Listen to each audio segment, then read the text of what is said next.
ఉడత దాటని చెట్టు రాజుకి సమం అనేసి అంటారనమాట తమిళ్‌లో. సో, ఇది వచ్చి మెయిన్‌గా మనకి కొబ్బరి తోటకే పొందుద్దనమాట.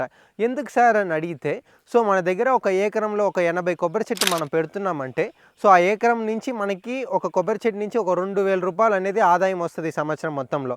సో, అట్లా ఒక ఎకరంకి మనం కాలిక్యులేట్ చేసుకుంటే 1,60,000 వస్తదనమాట. అదే మనకి 10 ఎకరాలు ఉంటే మనకి 16,00,000 అనేది వస్తదనమాట. అది మనకి రాజుకు సమం అనమాట. పెద్దోళ్ళు అప్పట్లో అనేవాళ్ళు ఏమంటే పిల్లలకంటూ మనకి కొబ్బరి చెట్టు ఉంటేనే మనకి అది మంచి ఆదాయం వస్తది. ఒక పెన్షన్‌లా అంటారు అనేసి చెప్తారనమాట. అది నిజమైన మాటే అనమాట. సో, తర్వాత ఆ ఉడత దాటని చెట్టు రాజుకు సమం ఎందుకు అంటారంటే, అది వచ్చి ఒక స్పేసింగ్‌ని మీకు మెన్షన్ చేస్తదనమాట. స్పేసింగ్ అంటే ఏంటంటే, ఎకరంలో మీకు 70-80 చెట్లు పెట్టాలంటే అంతే పెట్టాలనమాట. ఆశకి 90, 100 పెడితే మీకు రాదు అనమాట. ఉడత వచ్చి ఒక చెట్టు మీద నుంచి ఇంకో చెట్టు మీద దాటేనప్పుడు దగ్గర దగ్గర లీఫ్ అనేది పక్కనుంటే అలా తొందరగా దాటేస్తదనమాట.